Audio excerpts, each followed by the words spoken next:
Imagine this, a woman's water breaks. She's about to give birth to triplets, and her husband isn't there. Mommy to why? Because at that exact moment, he's standing in a jewelry store at home, buying an engagement ring for someone else. What happens next will shock you, and you won't believe how far betrayal can go, or how justice can hit back in the most dramatic way.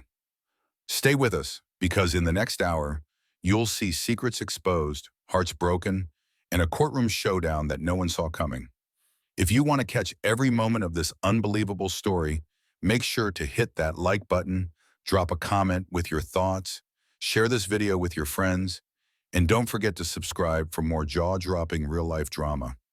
August 15th, 2023, 3:47 in the afternoon. Grace Mitchell's water broke in her Lincoln Park townhouse kitchen. At the exact same moment, 7 miles away in downtown Chicago, her husband Ryan Mitchell walked into Tiffany & Company on Michigan Avenue. Grace was about to deliver triplets. Ryan was about to buy an engagement ring for someone else. Grace doubled over the kitchen counter, gripping the granite edge as liquid pooled around her feet. She reached for her phone with shaking hands and called Ryan. The phone rang once, twice, 3 times, voicemail. "Ryan, it's time. My water broke. Call me back." She hung up and immediately called again. Another contraction started building, rolling through her abdomen like a wave. She counted through it like they taught her in birthing class. 1, 2, 3, 4, breathe, 5, 6, 7. The pain peaked, and she screamed alone in her kitchen, 35 weeks pregnant with triplets. Voicemail again. She texted him with trembling fingers. "Water broke. Baby's coming. Where are you, please?" The message showed delivered, then read at 3:51. No response came. 7 miles away, Ryan stood in Tiffany's looking at engagement rings in a glass display case. His phone buzzed in his pocket. Grace's call.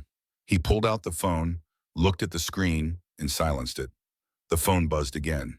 He silenced it again without looking. A text notification appeared. He read it, his face showing no emotion, then pocketed the phone.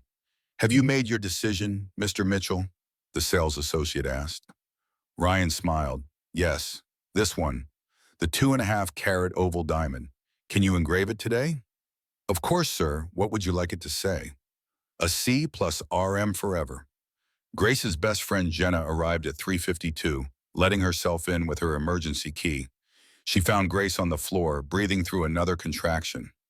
"Where the hell is Ryan?" Jenna demanded, helping Grace to her feet. "I don't know," Grace gasped. "He's not answering." "We're going now." They made it to Chicago Memorial Hospital by 4:08. Dr. Lauren Fields examined Grace immediately in the emergency bay. "You're 7 centimeters dilated," Dr. Fields said. "Baby B's heart rate is dropping. We need to prep for emergency cesarean section right now." "My husband," Grace started. "Ma'am, your babies can't wait. Do you consent to surgery?" Grace looked at her phone one more time. No response from Ryan. "Yes." By 4:15, Grace was on the operating table, trembling. Nurse Bethany Ross, 26 years old and new to labor and delivery, held her hand. "Honey, try to breathe. Your husband will be here." "What if he doesn't make it?" Grace whispered. "What if I do this alone?" Dr. Fields looked at her over the surgical mask. "Then you do it alone, and you'll be a badass. Let's bring these babies into the world." At 4:17, the epidural took effect. Grace's phone sat on the side table, buzzing constantly as Jenna texted Ryan from the waiting room. "Where are you? Grace is in surgery." The surgical drape went up. Grace couldn't see what was happening below her chest, could only feel pressure and tugging. "Scalpel," Dr. Fields said, making first incision. Grace started crying. "Ryan." At 4:18, Ryan sat at a private consultation table in Tiffany's. The sales associate placed the ring in front of him. "So you'd like this engraved AC plus RM forever, correct?" "Yes." "And this is for your fiancée, Ashley?" Ryan's smile widened. "Soon-to-be fiancée. I'm proposing tonight at Gibson's." "How exciting." "Now the ring comes to $22,400 with the engraving. Will this be on the card we have on file?" "Yes." Ryan handed over the card. The associate swiped it through the machine. the receipt printed. The card name clearly said, Mitchell Family Account. And at 4:23, Dr. Fields called out, "Baby A is crowning, here we go." She pulled the first baby out. A thin, perfect cry filled the operating room. 5 pounds, 3 ounces, healthy girl. Grace sobbed. "Is she okay?" "She's perfect, Mama." "Oh," the nurse said, holding the baby up for Grace to see before taking her to the warming table. At 4:24, Ryan signed the digital signature pad at Tiffany's. The receipt printed. $22,400. "Will you be wearing this out?" the associate asked. Ryan checked his watch. 4:24. "Yes, I need to run. Can you box it in something discreet?" At 4:26, Dr. Fields worked quickly. "Baby B, this one's struggling. Heart rate 98. Prep oxygen." She pulled James out. Terrifying silence filled the room. Then a weak cry, and the medical team immediately placed an oxygen mask over his tiny face. 4 pounds, 11 ounces, on oxygen support. Grace's voice shook. "Is he okay?" "He's a fighter," Dr. Fields said. "He's going to be okay." At 4:27, Ryan placed the Tiffany bag in his glove compartment. He finally checked his phone. 14 missed calls, 23 text messages. He saw Jenna's latest text. "Grace in emergency C-section. Get here now." His face showed panic. He started the car and sped toward the hospital. At 4:29, Dr. Fields called out one last time. "Baby C, final one, here she comes." She pulled Rose out, immediate, strong crying. 5 pounds even, healthy girl. 3 babies were crying in the warming tables. Grace was crying on the operating table. "They're here," she gasped. "They're all here." Jenna held her hand tight. "You did it, Grace. All by yourself. You're a warrior." But Grace's mind was elsewhere. Where was Ryan? Why hadn't he come? Why hadn't he answered? Something was wrong. Something was very, very wrong. Ryan burst into the recovery room at 4:47, exactly 1 hour after Grace's water broke. His suit was perfect, his hair styled, and he smelled strongly of cologne and something else. Perfume. Floral. Not Grace's vanilla scent. Grace was holding Lily skin to skin, the baby's tiny body against her chest. "Grace!" Ryan was breathless. "I'm so sorry. Traffic was insane. Work emergency. I got here as fast as I could." Grace didn't look at him. "Where were you?" "I told you, work thing. Client emergency. I'm here now, though. Are the babies okay?" 3 babies. Lily, James, Rose. You missed it. You missed all of it. Ryan's phone buzzed audibly in his pocket. Grace's eyes snapped to him. "Who is that?" Ryan pocketed the phone quickly. "Work. I'll turn it off." "You smell like perfume." "What? Grace, you just had surgery. You're exhausted. Let me see the babies." Nurse Bethany entered to check Grace's vitals. She glanced at Ryan and froze. A corner of a Tiffany & Company bag was sticking out of his messenger bag. The distinctive blue color was unmistakable. Bethany's eyes widened. She had been at Tiffany's today. On her lunch break, shopping for her sister's birthday gift, she had seen Ryan there, seen him looking at engagement rings, seen him signing a receipt, seen him leaving with that exact blue bag. She finished checking Grace's blood pressure with shaking hands and left the room quickly. In the hallway, she found Jenna. "I need to tell you something about Grace's husband," Bethany whispered urgently. Back in the recovery room, Ryan held James awkwardly, looking at his phone over the baby's head. Grace watched him, her gut screaming that something was terribly wrong. At 5:15, Jenna pulled Grace into the private bathroom attached to her hospital room. Grace was still in her hospital gown, ivy still attached to her arm. "Grace, sit down." "What's wrong? Are the babies okay?" "The babies are fine." Grace felt like she couldn't breathe. She opened her banking app with trembling fingers. Wells Fargo joint checking account. She scrolled to the latest transaction. 4:24 p.m. today. Tiffany & Company, $22,400. Grace scrolled up through recent transactions, her horror growing with each line. Previous week, Waldorf Astoria, Chicago, $2,847. 2 weeks ago, Gibson's Steakhouse, $634. 3 weeks ago, Neiman Marcus, $4,200. 4 weeks ago, United Airlines, $3,200, 2 tickets to Miami. Grace's hands were shaking so hard she nearly dropped the phone. That's $33,000 in 1 month. I didn't authorize any of this. Jenna looked at the transactions, her face darkening. Grace, who did he take to Miami? You've been on bed rest for 2 months. Grace felt her world tilting. She knew the answer. She had known something was wrong for months. The late nights, the new cologne, the way he stopped looking at her when she was naked, the distance that grew with every week of her pregnancy. I need to see all the accounts, Grace said. They spent the next 15 minutes going through everything. Wells Fargo joint checking. Balance 6 months ago was $87,400. Balance today, $12,300. Missing $75,100. The IVF savings account separate from checking. Balance 6 months ago was $42,000. 3 years of careful savings. Balance today, $0. Missing $42,000. The money they saved for their babies, gone. Grace found a Discover card she thought Ryan had canceled. $28,450 in charges over 6 months. Restaurants, hotels, lingerie stores, spa treatments. Grace never got the statements because Ryan had them sent to his office email. Total missing, $145,550. In 6 months, Grace felt like she was going to be sick. I was working 55-hour weeks while pregnant. I had hyperemesis. I threw up 12 times a day, every single day for 6 months. Ryan said we needed to save money for the babies. I bought all my maternity clothes at Target. 3 outfits. I wore the same 3 outfits for 9 months. I meal prepped every Sunday to cut our grocery costs. I used coupons.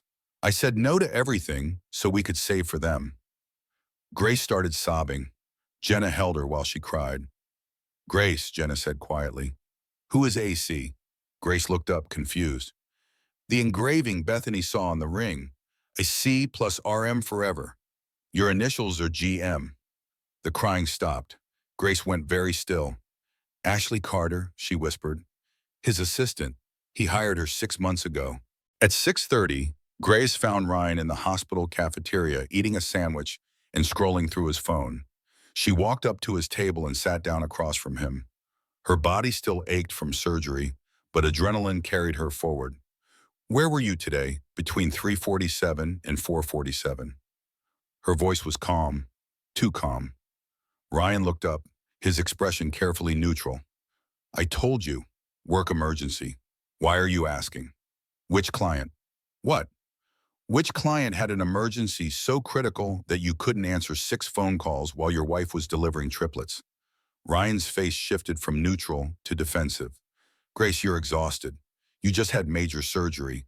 This isn't the time to interrogate me. You were at Tiffany's. Ryan's face went through 3 expressions in rapid succession. Panic, calculation, deflection. Who told you that? I was buying you a push present. I wanted to surprise you. For $22,400? Engraved with someone else's initials. Ryan stood up, his voice rising. I don't know what you're talking about. You're being paranoid. This is postpartum anxiety talking. You need to calm down. Show me your phone.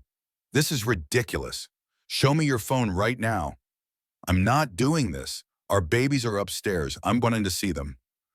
Ryan started to walk away. Grace called after him, her voice carrying across the cafeteria. I called a lawyer. Ryan stopped. He turned around slowly. His face had changed completely. The mask was gone. What replaced it was cold and calculating. You just had 3 babies. You have no job for the next 12 weeks. You have no income. You think you can afford a lawyer? You think you can take care of triplets alone? He walked back to the table and leaned down close to her face. Be very careful what you do next, Grace. He left. Grace sat alone at the cafeteria table, trembling but determined. She pulled out her phone and texted Jenna, I need that lawyer's number, now. By 11:47 that night, Grace was alone in her hospital room.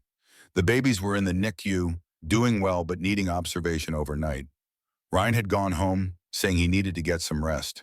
Jenna had left at 11 after making sure Grace was settled. Grace pumped breast milk, the mechanical sound filling the quiet room. Every sound in the hallway made her jump. She checked her bank account again and saw that Ryan had just transferred the remaining $12,300 to an account she didn't have access to. Her personal checking account now showed $847. Grace's internal voice was screaming, "I have 3 babies in the NICU. I have $847. I'm on unpaid maternity leave for 12 weeks. The man I've been married to for 7 years just stole everything we have and threatened me when I called him out. I can't even stand up without pain shooting through my abdomen. I can't protect my children. I can't protect myself." Her phone rang. Unknown number. Grace almost didn't answer, but something made her pick up. "Grace?" A woman's voice, young, shaking. "This is Ashley Carter. We need to talk, tonight. I'm in the parking garage, please." Grace felt her heart stop. Ashley, Ryan's assistant, the woman whose initials were engraved on a $22,000 ring. "I'll be right down," Grace said. She called Jenna. "I need you to come back, now." 20 minutes later, Grace sat in a wheelchair in the parking garage, hospital gown under her coat, IV pole beside her, Jenna pushing her. Ashley Carter stood by a silver BMW, shaking, mascara running down her face. Ashley was 29, blonde, wearing designer clothes that probably cost more than Grace's entire maternity wardrobe. She was beautiful in that effortless way that Grace had never been, the kind of woman who turned heads in restaurants. "I didn't know," Ashley said immediately, her voice breaking. "I swear to God, I didn't know until tonight." Grace's voice was cold. "Didn't know what?" Ashley pulled out a ring box, the Tiffany ring. She opened it. The diamond caught the parking garage lights. "He gave this to me tonight at Gibson's. Got down on one knee in the middle of the restaurant. Said he loved me. Said we'd have the life he always wanted. And then I saw the news alert on my phone." Ashley's hands were shaking so hard the box rattled. "Chicago couple welcomes triplets at Memorial Hospital." With a photo of Ryan holding 3 babies, posted 2 hours ago by his mother. Grace stared at the ring. A C plus RM forever. The engraving mocked her. "He told me he was divorced," Ashley continued, words tumbling out. "That you split up 2 years ago. That he had weekend custody of 2 older kids from the marriage. He's been taking me to company events for 6 months, introducing me as his girlfriend. I met his boss. I met his parents last month. They asked me about wedding plans. How could they all know? How could they all act like it was normal?" Jenna spoke up. "His parents knew?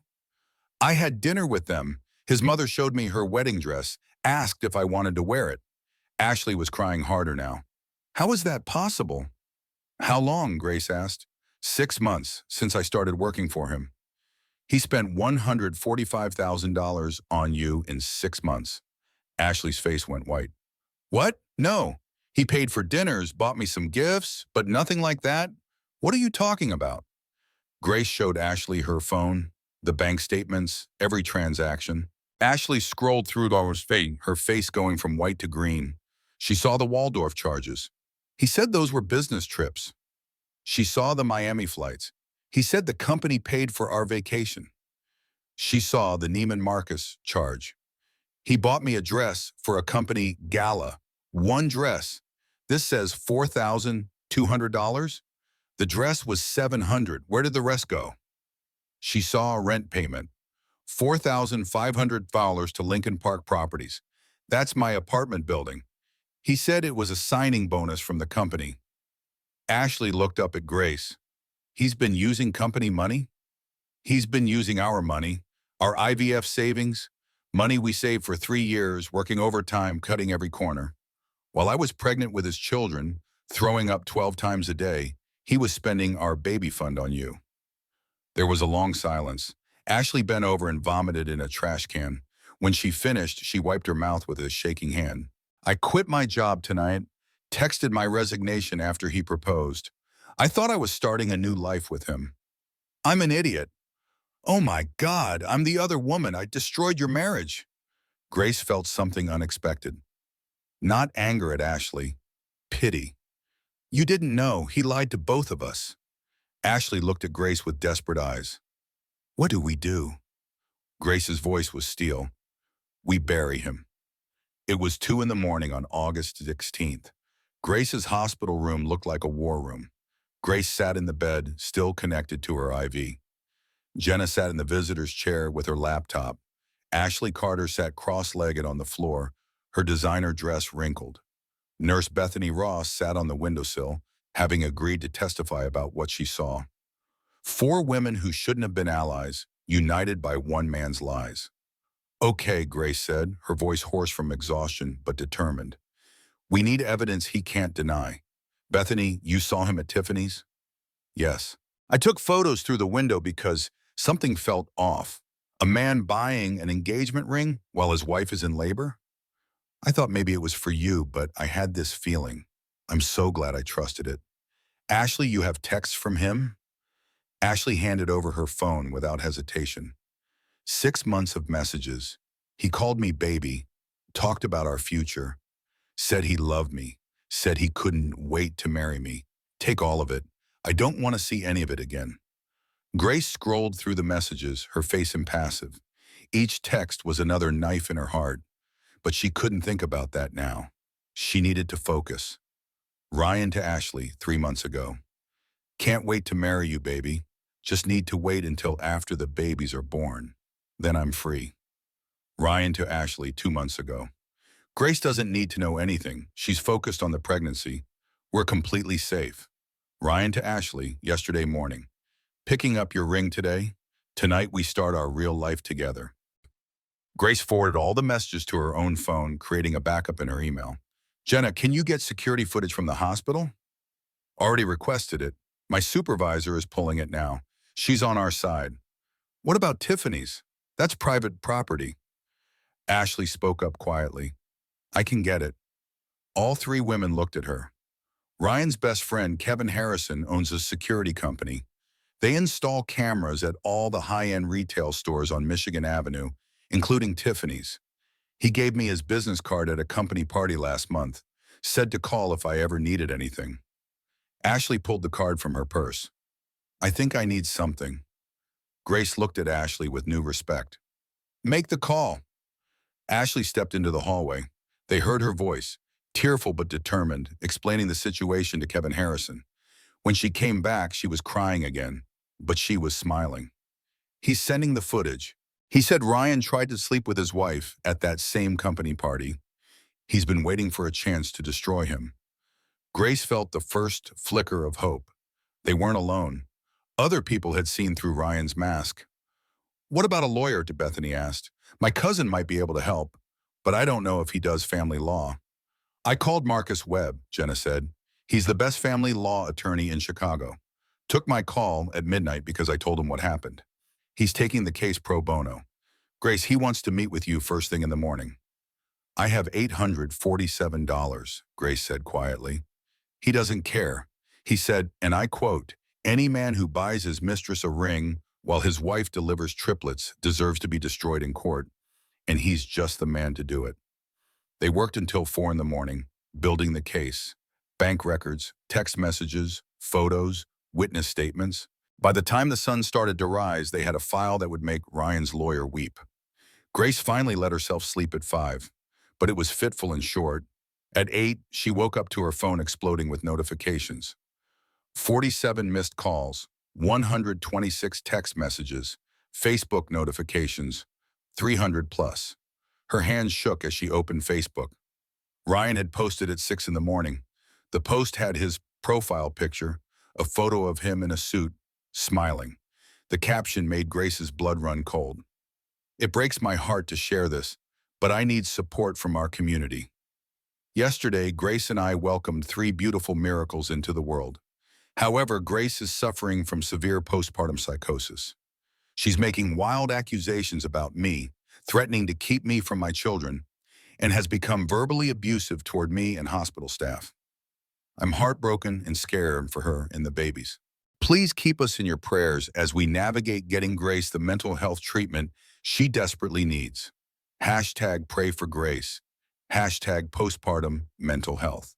The post had 12,400 reactions, 847 comments. Grace scrolled through them, each one worse than the last. Oh my God, this is so sad. praying for your family. You're such a good dad for standing by her. Postpartum psychosis is terrifying. My sister had it. Grace needs help immediately. Ryan, you're a saint for staying. Get her to a psychiatrist right away. This is why we need better maternal mental health care. Praying for Grace's recovery. Grace read the comments with shaking hands. He was telling everyone she was crazy. He was building a narrative where she was unstable, where her accusations were delusions, where she was the problem. Jenna burst into the room. Have you seen it? I'm reading it now. It's worse. He filed for emergency custody this morning. The hearing is at 2 this afternoon. Grace looked at the clock. It was 8:15. I can't go to court. I just had surgery 18 hours ago. I can barely walk. Marcus Webb is on his way. He said to tell you that Ryan Mitchell just made the biggest mistake of his life. When Marcus Webb walked into Grace's hospital room at 9, she understood immediately why Jenna called him the best. He was 55, silver hair, wearing an expensive suit, and carrying a leather briefcase that looked like it cost more than Grace's car. But it was his eyes that convinced her. They were kind, but absolutely fierce. Mrs. Mitchell, he said, shaking her hand gently, I'm Marcus Webb. I'm going to help you destroy your husband in court. Not wound him, not embarrass him. Destroy him. Are you ready for that? Grace thought about the $145,000. The ring with another woman's initials. The babies she delivered alone while Ryan shopping for jewelry. The Facebook post calling her crazy. Yes, she said, I'm ready. Good, let's get to work. Marcus Webb spread documents across Grace's hospital bed like he was planning a military campaign. Grace sat up straighter despite the pain in her abdomen, determined to understand every detail of her own destruction and reconstruction. First, let's talk about what Ryan did wrong legally, Marcus said. Taking money from a joint account isn't technically theft in Illinois, but there are 3 things that make this different. He held up one finger. First, the systematic depletion of marital assets with intent to deceive, $145,000 over 6 months, hidden from you, used for an extramarital relationship. That's dissipation of marital assets, and judges hate it. Second finger. Second, the IVF savings. That account had your name on it too, but you were the primary contributor. You worked overtime for 3 years to save that money. He took it without your knowledge or consent while you were pregnant with the children it was meant to support. Third finger. Third, and this is the big one, the credit card he opened in both your names without telling you. That's identity fraud. That's a crime. Grace felt her first real spark of hope. So we can get him for fraud? Better, I've already contacted the FBI. They've been investigating Ryan's company, Mitchell Industries, for 3 months. Securities fraud, embezzlement. They just didn't have enough evidence to move forward. Marcus smiled, and it wasn't a nice smile.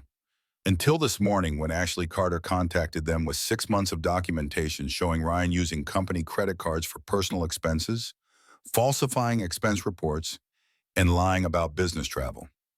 Ashley did that? At 4 this morning, apparently she didn't sleep after your meeting.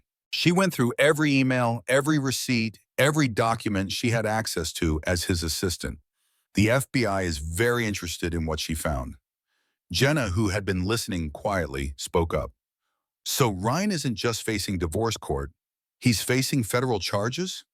If the FBI moves forward, yes, wire fraud, embezzlement, securities violations. He could be looking at 6 to 8 years in federal prison. Grace tried to process this. Prison. Ryan in prison. Part of her felt satisfaction. Part of her felt sick. He was the father of her children, the man she'd loved for 7 years. How had it come to this? But she thought about the Facebook post, about him calling her crazy, making people think she was unstable, about him filing for custody, trying to take her babies. What do we need to do, she asked.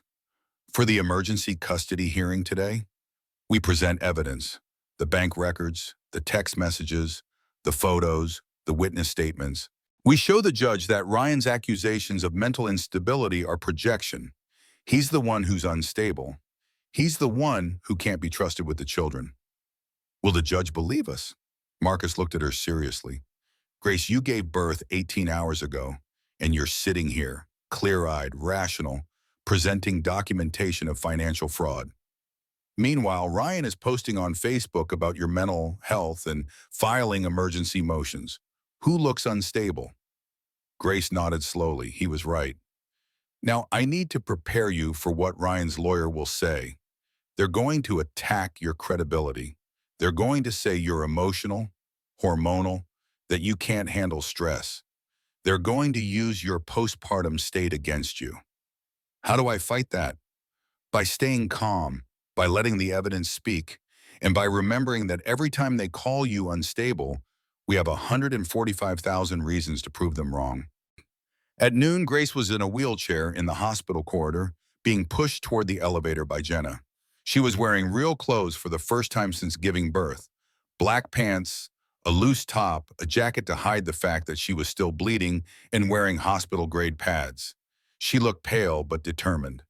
Ashley met them at the elevator. She had changed into a conservative blue suit, her blonde hair pulled back, makeup minimal. She looked nothing like the crying, devastated woman from the parking garage. She looked like someone ready for war. "I'm coming with you," Ashley said. "Marcus asked me to be there. I'm testifying." Grace looked at her, this woman who had been sleeping with her husband for 6 months. This woman who had worn dresses Ryan bought with Grace's money. This woman who had believed Ryan's lies just like Grace had. "Thank you," Grace said. They rode the elevator down in silence. In the lobby, a news van was parked outside. Word had gotten out about the emergency hearing. The reporter recognized them as they exited. "Mrs. Mitchell, is it true you're suffering from postpartum psychosis?" Grace looked directly at the camera. Her voice was steady. "I just gave birth to triplets yesterday while my husband was purchasing a $22,000 engagement ring for his mistress. If wanting to protect my children from that makes me unstable, then yes, I'm unstable." The reporter's eyes went wide. Behind her, the cameraman kept filming. They got into Jenna's car and drove to the Cook County Circuit Court. Grace looked out the window at Chicago passing by. Somewhere in this city, Ryan was preparing his own case, practicing his lies, polishing his mask. She thought about the last 7 years, the courtship, the wedding, the struggles with infertility, the joy when they found out about the triplets. Had any of it been real? Or had Ryan always been this person, and she'd just been too trusting to see it? But dwelling on the past wouldn't help. She needed to focus on the future, on protecting Lily, James, and Rose, on making sure they grew up knowing their mother fought for them. "We're here," Jenna said, pulling into the courthouse parking garage. Grace took a deep breath. "Let's do this." The courthouse was intimidating. High ceilings, marble floors, echoing voices. Grace had never been to court before. She'd never even gotten a speeding ticket. Now she was here, fighting for her children against the man who was supposed to love her. Marcus met them in the corridor outside the courtroom. Judge Patricia Brennan is presiding. She's fair but tough, no nonsense. She won't tolerate emotional appeals from either side. She wants facts. What are our chances? Honestly, 80% in our favor. The evidence is overwhelming. But Ryan's lawyer, Thomas Bradford, is very good. He's going to try to make this about your mental state, not about Ryan's actions. Stay calm, no matter what he says. At 1:55, they entered the courtroom. Ryan was already there with his lawyer. He was wearing his best suit, the one he wore to client meetings. He looked composed, confident, like a man who had nothing to hide. When he saw Grace in the wheelchair, something flickered in his eyes. Surprise, guilt. It was gone too quickly to tell. Ashley sat in the gallery. When Ryan saw her, his face went white. He leaned over to whisper urgently to his lawyer. Thomas Bradford's expression remained neutral, but Grace saw his jaw tighten. At 2 o'clock exactly, the bailiff called out, "All rise!" The Honorable Judge Patricia Brennan presiding. Judge Brennan entered. She was in her 50s, gray hair, sharp eyes that seemed to see everything. She sat down, surveyed the courtroom, and spoke. "This is an emergency custody hearing for Mitchell versus Mitchell. Mr. Bradford, your client filed this motion. Proceed." Thomas Bradford stood, every inch the expensive defense attorney. His suit probably cost $5,000. His watch probably cost $10,000. He looked like success, like trustworthiness, like everything Ryan pretended to be. Your Honor, my client Ryan Mitchell is petitioning for immediate full custody of the three minor children born yesterday due to the mother's severe and documented mental instability. Judge Brennan looked at Grace in her wheelchair, still visibly recovering from major surgery. Mrs. Mitchell gave birth 18 hours ago and she's in a wheelchair. What evidence of instability? Your Honor, Mrs. Mitchell has made numerous false accusations against my client. She claims he stole money, had an affair, and deliberately missed the birth of his children. She's exhibited paranoid delusions, aggression toward hospital staff, and has attempted to alienate Mr. Mitchell from the newborns. We have a statement from a hospital nurse who witnessed her erratic behavior. Grace felt panic rising. A nurse said she was erratic? Which nurse? Furthermore, Bradford continued, Mr. Mitchell posted on social media this morning seeking support and prayers for his wife's mental health. He's received an outpouring of community support, with hundreds of people confirming that postpartum psychosis is a serious condition, requiring immediate intervention. My client is not trying to take the children away from their mother. He's trying to protect them while she gets the help she desperately needs.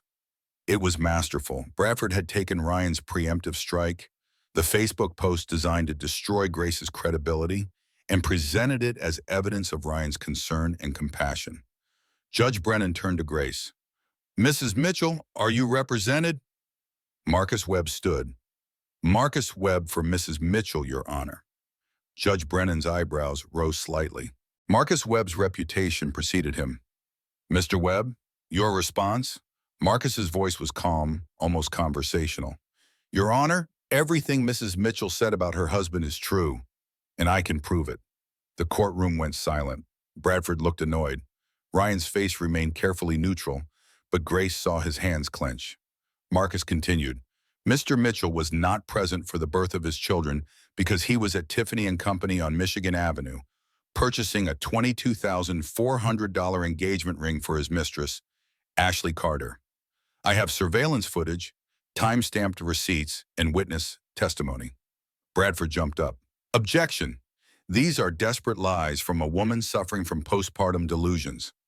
My client has provided documentation of his whereabouts yesterday. I'm sure he has, Marcus said smoothly. They're calling it receipts, how I exposed my husband's double life and rebuilt mine. Are you going to do it? Grace thought about it. Thought about putting her story out there, permanent and public. Thought about her children reading it someday. Thought about all the women who might need to hear it. Yes, I think I am. That night, after Jenna left, after the babies were asleep, Grace did something she'd been avoiding for 6 months. She opened Facebook and looked at Ryan's page. It was still active. His mother was maintaining it, posting updates. Praying for my son during this difficult time. Ryan is staying strong and faithful. The truth will come out. Grace scrolled through the comments. Most people had turned on Ryan after the trial, but some still supported him, still believed he was the victim, still thought Grace had somehow orchestrated his downfall. She thought about commenting, thought about defending herself. Mitchell, how do you feel? Did you know about the affair? What will you tell your children? Marcus put himself between Grace and the reporters. My client has no statement at this time. Please respect her privacy. But Grace put a hand on his arm. Wait. She looked at the cameras, thought about Ryan's Facebook post that morning, calling her crazy, thought about all the people who believed him, thought about every woman who'd been gaslighted by a man she trusted. I want to say something. Marcus looked at her, concerned, but stepped aside. Grace spoke directly to the cameras. This morning, my husband posted on social media that I'm suffering from postpartum psychosis. He said I'm making false accusations. He asked people to pray for me. She paused. I'm not crazy. I'm not unstable. I'm a woman who gave birth to triplets while her husband bought his mistress an engagement ring. Then she remembered something Marcus had told her. The best revenge is living well. She closed Facebook and opened her photo app instead. Pictures of Lily, James, and Rose. Their first bath, first smile, first time sleeping through the night. 6 months of moments Ryan had missed because of his own choices. She picked up her phone and opened her email drafts. The letter she'd been writing for 3 months. finally ready to send. Dear Lily, James, and Rose, someday you're going to ask about your father, about why he's not in your life, about what happened. I want you to know the truth. Your father made choices. He chose money over honesty. He chose his mistress over his family. He chose himself over you. None of that was your fault. None of that had anything to do with how worthy you are of love. I chose you. Every single day, I choose you. When I was on that operating table, alone and scared, I chose to keep fighting because you needed me. 4:43 p.m. The same black Mercedes leaving the parking garage. 4:47 p.m. The Mercedes returning to the parking garage. Marcus narrated. Mr. Mitchell's car left the hospital during his wife's emergency cesarean section and returned 54 minutes later. Hospital records show the babies were born at 4:23, 4:26, and 4:29. Mr. Mitchell was not present for any of their births. The next footage appeared, Tiffany's security cameras, exterior view, 4:18 p.m., Ryan entering the store, 4:24 p.m., Ryan at the counter, clearly visible, signing something, is 4:27 p.m., Ryan leaving with the distinctive Tiffany blue bag. While Mrs. Mitchell was undergoing surgery, Marcus said, his voice hard now, while her babies were being delivered, while one of them struggled to breathe, Mr. Mitchell was purchasing an engagement ring for another woman. Marcus pulled out blown-up images. When I discovered the truth, I chose to protect you instead of protecting his lies. When I had $847 and 3 newborns and no idea how I'd survive, I chose to survive anyway because you deserved a mother who fought for you. You are loved, you are wanted, you are enough. And if someday you want to know your father, meet him, have a relationship with him. I'll support that. Because my job is to give you choices he never gave me. I love you more than anything in this world. Mom. She saved it as a draft, not ready to send. Maybe someday she'd print it and put it in their baby books. Maybe someday they'd read it and understand. For now, she just needed them to know they were loved. Grace got ready for bed. Her body had mostly healed from the C-section, though the scar would always be there. A permanent reminder of the worst and best day of her life. She lay in bed, staring at the ceiling. 6 months ago, she'd been married. I'm a woman who discovered her husband stole $145,000 from our family. I'm a woman who fought back when she was told to be quiet. Her voice got stronger. If you're a woman and your gut is telling you something is wrong, listen to it. Check your bank accounts. Ask questions. Trust yourself. You're not crazy. You're not hormonal. You're probably right. She looked directly into the closest camera. And to every woman who believed Ryan's post this morning and judged me, I hope you never experience what I'm going through. But if you do, I hope you find the strength to fight back. Because you deserve better. We all do. The reporters exploded with follow-up questions, but Marcus was already wheeling Grace toward Jenna's car. They drove away from the courthouse in silence. Grace looked out the window at the city. Somewhere Ryan was being processed at an FBI field office. Somewhere her babies were in the NICU, oblivious to the chaos. Had a joint bank account with almost $90,000. Had a husband she trusted. Had a life she thought was real. Now she was divorced, had $8,000 in savings, slowly rebuilt. Had 3 babies who depended entirely on her. Had a life that was actually real, not a performance. She didn't miss Ryan. She missed the idea of him, the man she thought he was, the marriage she thought she had. But that had all been a lie. You can't miss something that never existed. Her phone buzzed, a text from Ashley Carter. Happy Valentine's Day. Thank you for forgiving me. You didn't have to. Grace replied, Happy Valentine's Day. Thank you for telling the truth. You didn't have to. Ashley had moved to Boston. New job, new city, new life. They texted occasionally. Strange friendship between 2 women who'd loved the same liar. Grace's last thought before falling asleep was this. Ryan tried to destroy her. He took her money, her trust, her sense of safety. We have a warrant for Ryan Mitchell's arrest. The courtroom exploded. Judge Brennan banged her gavel repeatedly. Order. Agent Collins, explain yourself. Your Honor, we've been investigating Mitchell Industries for securities fraud for 3 months. This morning, we received substantial evidence from a cooperating witness that Mr. Mitchell has been embezzling funds from his company, falsifying expense reports, and conducting wire fraud across state lines.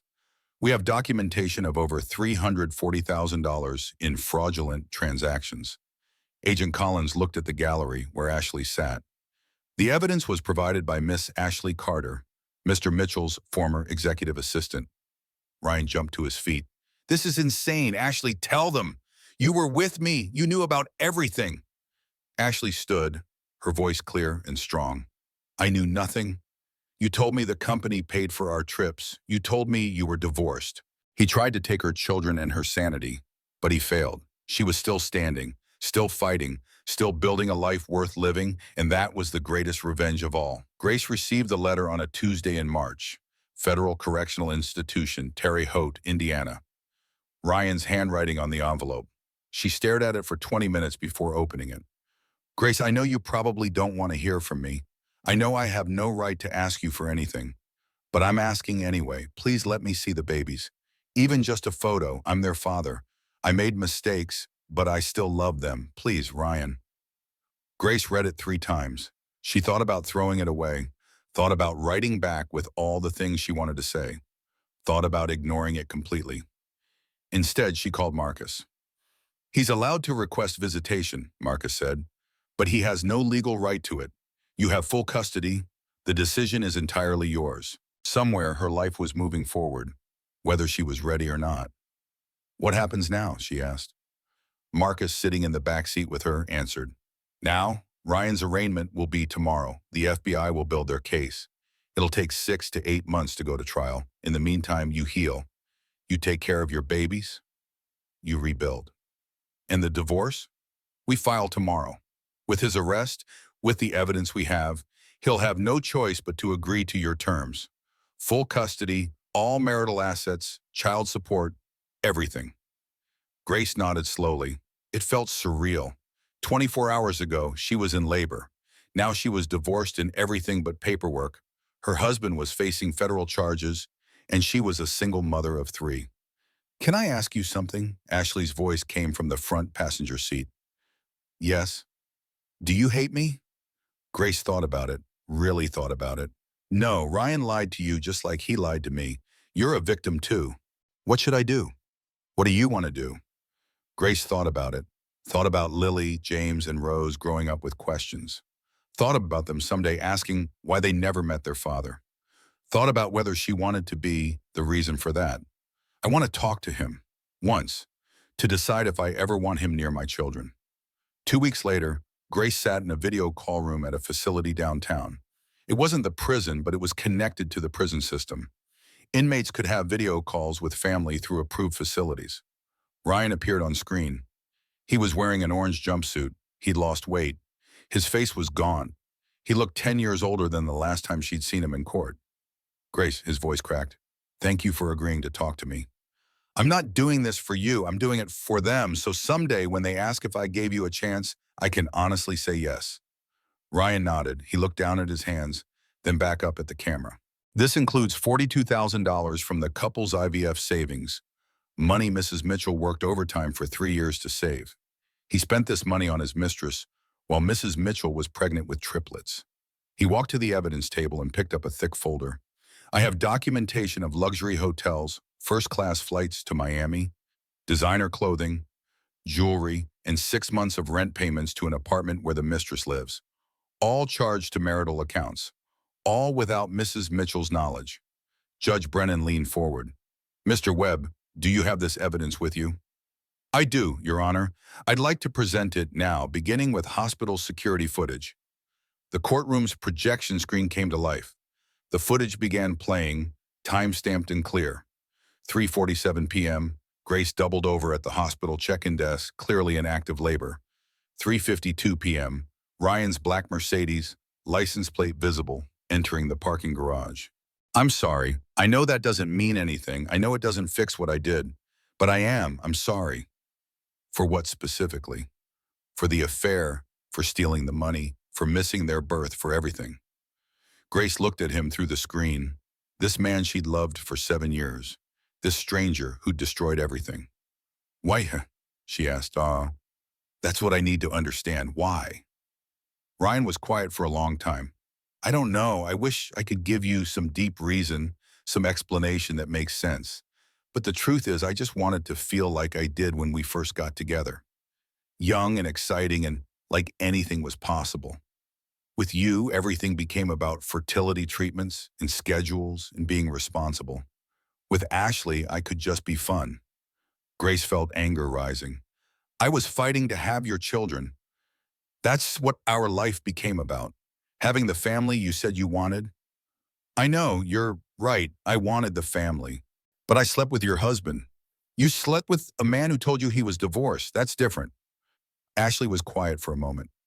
Thank you for not hating me. I hate myself enough for both of us. Don't, Grace said. We both fell for the same lies. The only person who deserves hate is Ryan. They arrived back at the hospital. Grace needed to pump, to see her babies, to rest. But first she needed to check her phone. She'd been ignoring it since the courthouse. 327 missed calls, over 1,000 text messages. Her Facebook had exploded. But this time the messages were different. Grace, I'm so sorry I doubted you. You're so brave. Thank you for speaking out. I checked my bank account because of you and found out my husband was stealing too. Grace read through them, tears streaming down her face. She wasn't alone. Other women were fighting back too. She went to the NICU. I just didn't want to give up the freedom. So you tried to have both. Yes. And you stole from us to pay for it. Ryan's face crumpled. I told myself it was our money. I had a right to it. I told myself you'd never notice. I told myself so many lies that I started believing them. Did you love her? I thought I did, but I think I just loved the way she made me feel about myself. Grace let that sit. Love is narcissism. Love is ego boost. Love is anything except actual love. Do you love them? She asked. Lily, James, Rose. Do you actually love them, or do you just love the idea of being a father? Ryan was crying now, actual tears running down his face. I don't know them. I wasn't there when they were born. I've never held them. I've never heard them laugh or watched them sleep. I don't know if I love them or if I just feel guilty for not loving them. It was the most honest thing he'd ever said to her. At least you're finally telling the truth, Grace said. You told me every expense was legitimate business. You lied to me, you lied to your wife, and you lied to the FBI. I'm testifying against you. Ryan moved toward Ashley. The bailiffs immediately stepped between them. Bradford grabbed Ryan's arm, trying to pull him back, but Ryan shook him off. Grace! Ryan turned to her, his voice desperate now, all pretense gone. Grace, please, don't let them do this. I'm the father of your children. You can't do this to me. Grace stood up from her wheelchair. Her legs shook and pain shot through her abdomen, but she stood. She looked Ryan directly in the eyes. You stopped being their father the moment you chose to buy that ring instead of being there when they were born. Sit down and face what you did. Two FBI agents moved forward with handcuffs. Ryan struggled, still shouting. You're destroying our family. How will you explain to them that you put their father in prison? Grace's voice was ice. I'll tell them the truth. Can I see them? Just a photo?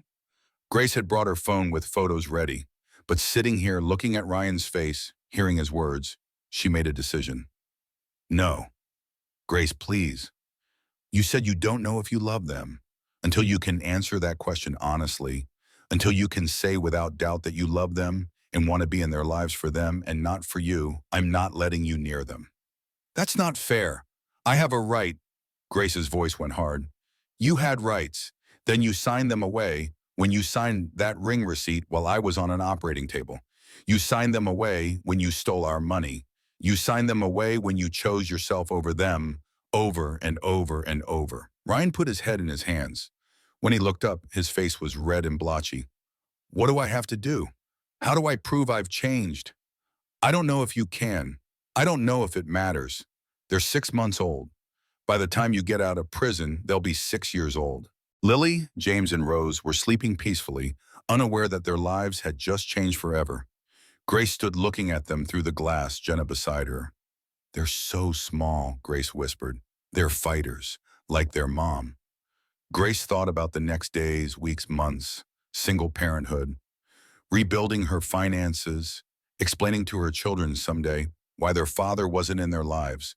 It was overwhelming, but she looked at those three tiny babies, and she felt something she hadn't felt in months. Hope. We're going to be okay, she said. Not to Jenna, to herself, to her babies, to the universe. We're going to be okay.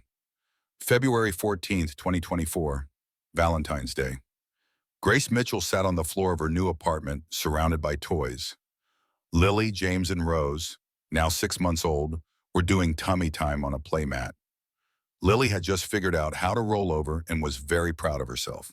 They won't know you. They won't remember you. They'll have a life that doesn't include you. I'm their father. No. Grace stood up, ready to end the call. You're their biological parent. There's a difference. A father shows up. A father sacrifices. A father puts his children first. You've never done any of those things. You're not their father. You're just the man whose DNA they carry. She reached for the disconnect button. Grace, wait. Please, Efren. She paused. Do they look like me? Grace thought about saying no, thought about denying him even that small connection. But she thought about Lily, James, and Rose, and the truth they deserved. Rose has your nose. James has your eyes. Lily has your stubbornness. She smiled slightly. They're beautiful. They're perfect. And they don't need you. But maybe I need them. That's not their job. They didn't ask to be born. They didn't ask to have a father who's a criminal. It's Ryan. Jenna took a breath. Nurse Bethany saw him today. At Tiffany's.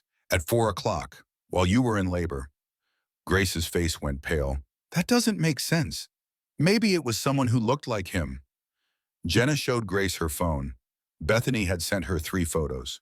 Photo 1, Ryan at the Tiffany's counter, taken discreetly through the window.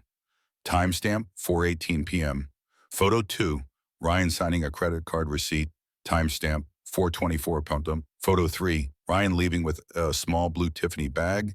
Timestamp, 4:27 p.m. Grace stared at the photos, her hands shaking. Maybe it's an anniversary gift, she said weakly. Our anniversary is in April, but maybe he wanted to surprise me early. Your anniversary was 4 months ago, Grace. Maybe it's a push present for having the babies. Grace, Jenna's voice was gentle but firm. Look at the timestamp. You were on the operating table. Your son wasn't breathing, and Ryan was buying jewelry.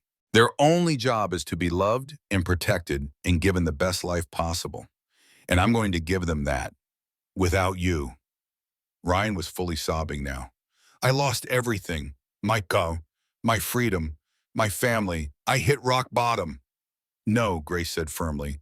You didn't hit rock bottom. You built the bottom. Every lie, every theft, every betrayal.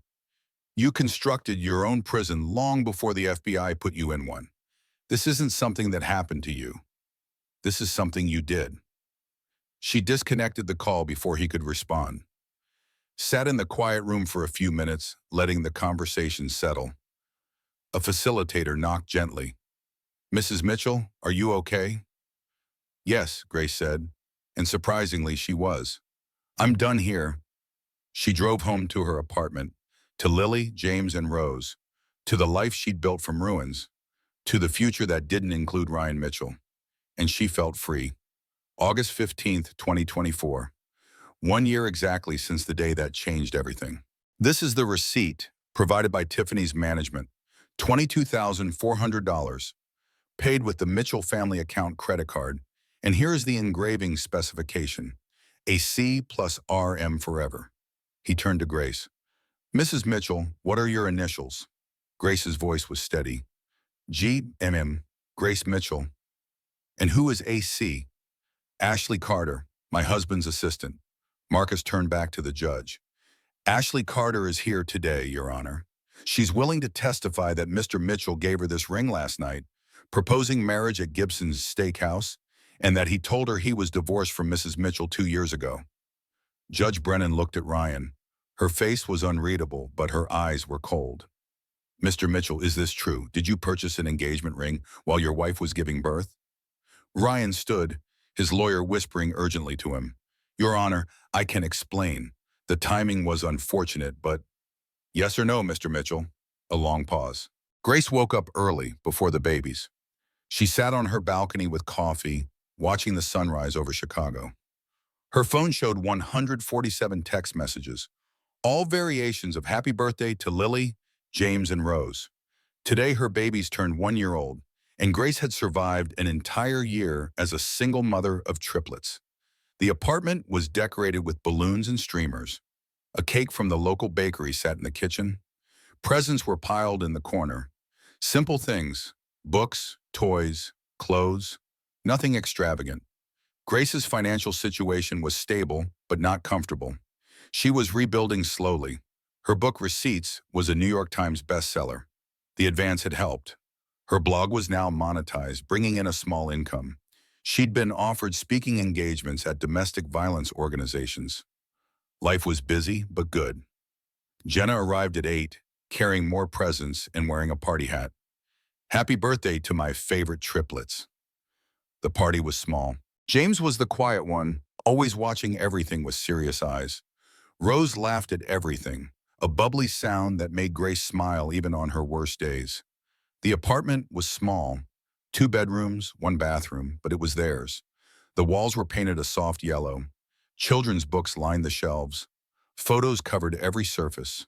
Grace and the triplets, Jenna and the triplets, never Ryan. Grace's laptop sat open on the coffee table. On the screen was her blog, Gaslit and Gutted, One Woman's Journey Through Financial Abuse. She'd started it 3 months ago, thinking maybe 5 people would read it. Currently, it had 4.2 million followers. The blog post she was writing today was titled, What I Wish I'd Known, Red Flags I Missed. She wrote, he started working late every Tuesday and Thursday, new cologne, gym membership, lost weight, bought new clothes, started checking his reflection in every mirror. I was pregnant, uncomfortable, exhausted. Jenna, Ashley, who flew in from Boston, Marcus, who'd become a friend beyond just being her attorney, and a few other mothers Grace had met through a single parents group. The baby smashed cake everywhere. Rose got it in her hair. James got it up his nose. Lily just laughed at the chaos. Grace took 1,000,000 photos. At 2 in the afternoon, after everyone left and the babies were napping, Grace did something she'd been planning for weeks. She drove to a tattoo parlor in Wicker Park. The artist was a woman named Sarah, covered in her own tattoos, friendly and professional. So what are we doing today? Sarah asked. Grace showed her the design she'd sketched. 3 small hearts, each with an initial inside. LJ and underneath a date, 8/15/23. What's the significance? Sarah asked as she prepared the stencil. The day my real life began. Grace sat in the chair, her arm extended. The tattoo gun buzzed to life. She felt the sting but didn't flinch. That their father was a criminal who stole from us, who lied to us, who valued a mistress more than his own children. They'll understand, because unlike you, I don't lie to the people I love. The agents handcuffed Ryan. He was still shouting, but Grace couldn't hear the words anymore. She just saw his face, red and desperate, and nothing like the man she'd married. Or maybe exactly like him, and she'd just never seen clearly before. Judge Brennan banged her gavel one final time. Mr. Mitchell, you are under arrest. Bailiff, remove him from my courtroom. As the agents dragged Ryan toward the door, he looked back at Grace one more time. She saw hatred in his eyes. Pure hatred. Not regret, not shame, just fury that she dared to fight back. The doors closed behind him. The courtroom was silent except for the sound of Grace's breathing. Judge Brennan looked at Grace, and for the first time, her expression softened slightly. Mrs. Mitchell, emergency full custody granted. As Sarah worked, Grace thought about everything that led to this moment. The betrayal, the discovery, the fight, the survival, the rebuilding. People asked her sometimes how she did it, how she survived, how she went from having her life destroyed to building something new. The truth was simple. She didn't have a choice. She had 3 tiny humans depending on her. So she got up every morning even when she wanted to stay in bed. She fed them, changed them, played with them, loved them. She worked, wrote, rebuilt. She chose survival because the alternative was unacceptable. But it was more than that. Somewhere in the destruction, she'd found herself, the real Grace. Not the woman who made herself smaller to fit in someone else's life. Not the woman who ignored her instincts to keep the peace. The woman who fought back, who trusted herself, who knew her worth. All done, Sarah said, wiping the tattoo clean. Grace looked at it in the mirror. 3 hearts, 3 initials, 1 date. He was becoming someone I didn't recognize. I told myself he was just taking care of himself. I didn't realize he was taking care of himself for someone else. Her phone rang. She saw the name and smiled. Hey, Marcus. Grace, just got the final divorce decree. Judge signed it this morning. It's official. Grace felt relief wash over her. And the financial settlement? Everything we asked for. The house, all remaining marital assets, his 401k, and $4,200 a month in child support. Will he actually pay it? He has to. It's garnished directly from his prison wages and his accounts. Ryan had been sentenced 3 weeks ago. 6 years in federal prison, wire fraud, embezzlement, securities violations. The judge had not been sympathetic. Grace hadn't attended the sentencing. She'd read about it in the news instead. How are the babies? Marcus asked. Growing, thriving. James smiled at me for the first time yesterday. Permanent reminder of the worst and best day of her life. She paid, tipped generously, and drove home. The babies were awake, playing in their pack and play. Rose saw her first and gave a huge smile. James was chewing on a toy. Lily was trying to stand, determined as always. Grace picked them up one at a time, holding them close. Happy birthday, my loves. You saved my life. Did you know that? When I had nothing left, I had you. And you were enough. That evening, Grace sat on her balcony again, babies asleep, laptop open. She was writing her final blog post. This is my last entry on Gaslit and Gutted. Not because my story is over, but because I'm ready to close this chapter and start the next one. A year ago today, I gave birth to triplets, while my husband bought his mistress an engagement ring. A year ago, I discovered he'd stolen $145,000 from our family. A year ago, my life imploded. A year later, I have 3 beautiful children. But I have security footage from Chicago Memorial Hospital showing Mr. Mitchell's car leaving the hospital parking garage at 4:43 p.m. yesterday during his wife's emergency cesarean section and returning at 4:47 p.m. I also have security footage from Tiffany's showing him purchasing and signing for an engagement ring at 4:24 p.m. while his wife was on an operating table, while one of his newborn sons was struggling to breathe. The courtroom erupted in murmurs. Judge Brennan banged her gavel once. Order? Bradford recovered quickly. Your Honor, even if my client made a poor decision about timing a purchase, that doesn't indicate Mrs. Mitchell is fit to care for 3 newborns alone. I also have 6 months of bank records, Marcus said, showing that Mr. Mitchell systematically stole $145,550 from marital accounts. I have a home I built myself. I have a voice that reaches millions of women who need to hear they're not alone. I have freedom I never had in my marriage, even in the good years. People ask if I regret marrying Ryan. The answer is complicated. I regret trusting him. I regret the years I wasted. I regret the pain he caused. But I don't regret my children. And I don't regret who I became through surviving him. Here's what I learned. Trust your gut. If something feels wrong, it probably is. Don't let anyone convince you your instincts are wrong. Check your bank accounts. Financial abuse is real, common, and devastating. Know where your money goes. Document everything. Screenshots, bank statements, receipts. You think you'll remember. You won't. Document it. You are not crazy. You are not hormonal. You are not imagining things. If someone is gaslighting you, making you doubt your reality, that's abuse. Fight back, even when you're scared, even when you're exhausted. And you? Grace looked around her apartment, at the life she'd built from nothing. I'm good, really good. After they hung up, Grace returned to her blog post, but her laptop dinged with a new email. The subject line made her pause. From another survivor. She opened it. The message was from a woman in California. Dear Grace, I've been reading your blog for 2 months. Yesterday, because of something you wrote about checking bank accounts, I logged into our finances. My husband has been transferring money to an account I didn't know existed. $15,000 over 8 months. I confronted him. He called me crazy, said I was imagining things, said I needed therapy. But I remembered what you said. Trust your gut. I called a lawyer this morning. Thank you for giving me the courage to fight back. Grace felt tears in her eyes. She got emails like this every day now. Even when everyone tells you to be quiet. Fight back. You deserve better. You deserve honesty. You deserve respect. You deserve love that doesn't come with lies. And finally, surviving is enough. You don't have to thrive immediately. You don't have to bounce back. You just have to keep breathing, keep moving, keep surviving. The rest will come. To every woman who read this blog, who shared her story, who found the courage to leave or stay or fight or flee, I see you. I believe you. You're stronger than you know. To Ryan Mitchell, wherever you are, thank you for showing me exactly who you were. Thank you for pushing me hard enough that I had to push back. Thank you for teaching me that surviving your betrayal was possible. I couldn't have become who I am without you destroying who I was. This is Grace Mitchell, signing off. Not because my story ends, but because it finally begins. To anyone reading this who needs to hear it, the prison door is unlocked.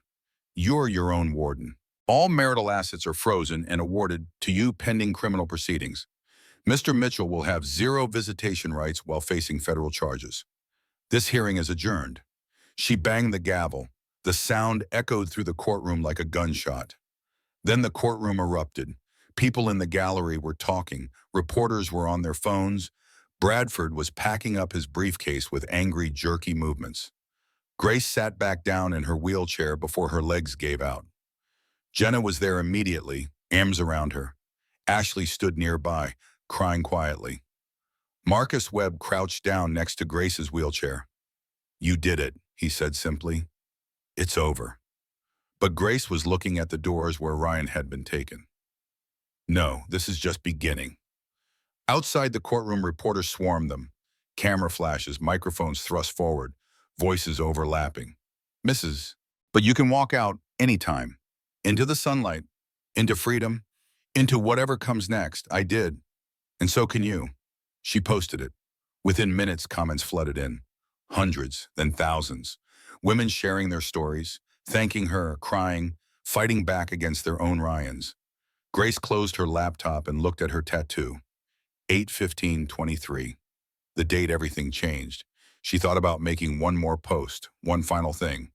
She opened her laptop and typed, P.S. Ryan Mitchell got 6 years in federal prison. I got the rest of my life. That's not revenge. That's justice. She hit post and smiled. Grace Mitchell had survived the impossible. She'd rebuilt from nothing. She'd transformed betrayal into freedom. And she'd done it all while raising 3 babies who would grow up knowing their mother was strong enough to fight for them. That was enough. More than enough. That was everything.